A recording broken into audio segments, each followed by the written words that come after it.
In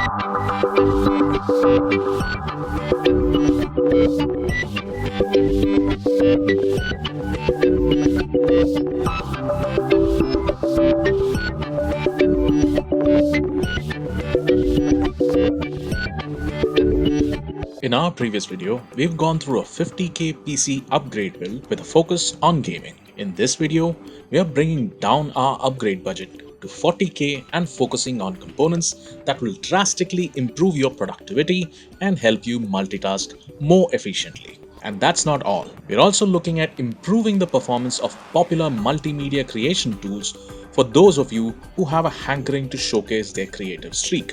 The components we've chosen for this upgrade should help you meet these needs. Before we move on, let's check out the prices for which these components were obtained. Again, this is an upgrade and not a fresh build, so we will be retaining certain components and peripherals from our existing computer. The AMD Ryzen 3 3100 is a quad-core processor with multi-threading which has plenty of power to enable multitasking. For the graphics card, we are going with the MSI 1650 Ventus XSOC edition. This is a sub 75 watt graphics card which doesn't require a PCIe power connector and is pretty decent for gaming. We are picking an A320 motherboard which has 2 RAM slots, 1 PCI X16 slot for the graphics card, and supports the CPU we've picked. Multitasking needs more RAM, so we are going with an 8GB DDR4 RAM module with a frequency of 3000 MHz. As Western Digital has sponsored this PC build, we've opted for the WD Blue SN550 NVMe SSD that can deliver over 4 times the speed of Western Digital's best SATA SSDs, with up to 2400 Mbps of read performance and up to 1750 Mbps of write performance. The SN550 reduces the overhead time for data to be transferred because there's less time spent waiting. Since WD Blue SN550 shall be our primary storage, we'll be installing our operating system and the most frequently used software on this drive. A superfast NVMe SSD such as the WD Blue SN550 helps the operating system and all your applications load up super quick for that snappy and responsive user experience. You obviously need a lot of storage space, and we've got hard drives in our PCs, so we aren't going to spend any extra on our secondary storage. In this build, we are using our existing WD Blue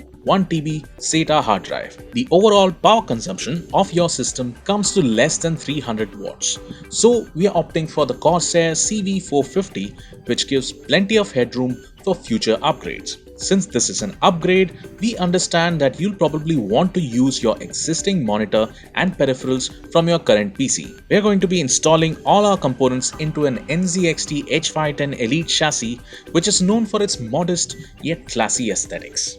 Start off by clearing everything within your chassis. This includes your old PC components which may or may not be working. Give your old components a fair goodbye, shed a tear or two, and be happy that you're getting to upgrade to something much more powerful.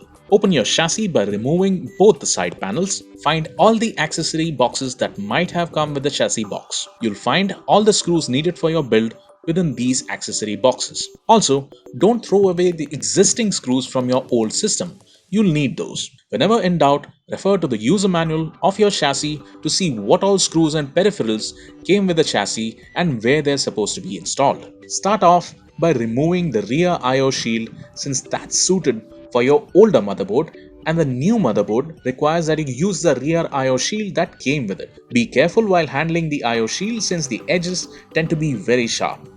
Take the I/O shield, align it against the rear and press it into place.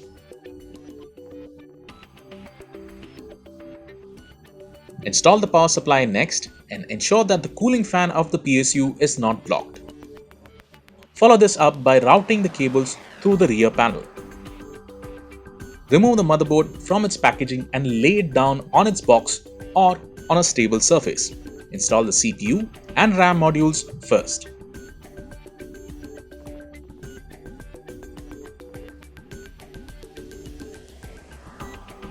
Next up, we'll be installing WD Blue SN550 500GB NVMe SSD. Align the WD SN550 SSD with the M.2 port and plug it in.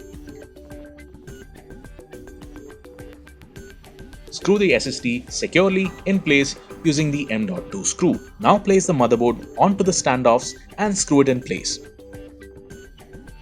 We already have the CPU, RAM and SSD installed. All we have to do is plug all the power connectors and the SATA SSDs or hard drives that you have lying around.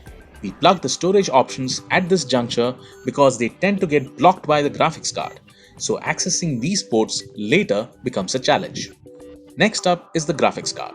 Remove the two expansion plates in front of the graphics card from the rear of the chassis. Put the graphics card in the X16 PCIe slot and secure it using one or two screws. Use your zip ties to secure all the cables along the offside of the chassis.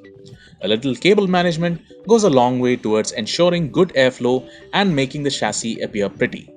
Speaking of airflow, this is the right time to plug the cooling fans into your motherboard using the 4-pin fan headers. Each chassis appears more or less the same, but you should always examine the airflow path properly to ensure that all your components get plenty of air to keep the thermals in check. Your chassis will usually come with a fan or two installed. We prefer to have 3 to 4 cooling fans in a PC. The last thing left to do is to connect the cables for the front I/O panel connectors onto the motherboard. Refer to the chassis manual and the motherboard manual to understand the mating of these connectors. That's it. You've upgraded your PC and it's time to power it on and take it for a spin. Plug in your keyboard, mouse and monitor, plug in the PSU and switch your PC on. Tap the power button on the chassis and if the system powers on, then you can safely close the chassis. Congratulations, you completed your upgrade. Now install the operating system followed by all the hardware drivers and then you can install your software. Let's check what kind of speeds we are getting with the WD Blue SN550 SSD. We'll be using Crystal Disk Mark and Atto to run the benchmarks on the WD Blue SN550 SSD and the WD Blue SATA hard drive. We see that the WD SN550 finished the benchmark with read speeds of 2400 Mbps and write speeds of 1600 Mbps. Compared to the WD Blue SATA hard drive, the SN550 performs 14 times better. The main focus here is to help with your productivity. Given the workloads that we are working with, applications such as Premiere Pro, Photoshop, and other multimedia authoring tools have to be sped up. We'll be doing this by setting the scratch disks for all these applications on the WD Blue SN550 NVMe SSD. Scratch disks are used for temporary storage by your applications when your RAM is simply not enough to hold large media files. Scratch disks are slower than RAM and loading applications would have taken some additional time. But with really fast storage drives such as the WD Blue SN550 NVMe SSD, speed is no longer a limiting factor and you'll find all your applications running faster than ever before. Not every application makes use of scratch disks, but plenty of multimedia authoring software do. And here's how you can go about setting up a scratch disk in these applications. We are working with Photoshop first. Open the application and then click on the Edit menu. Navigate to Preferences and then select Scratch Disks. In the Preferences dialog box, select or deselect the active checkbox in order to enable or disable a scratch disk. You can even change the sequence in which scratch disks are accessed.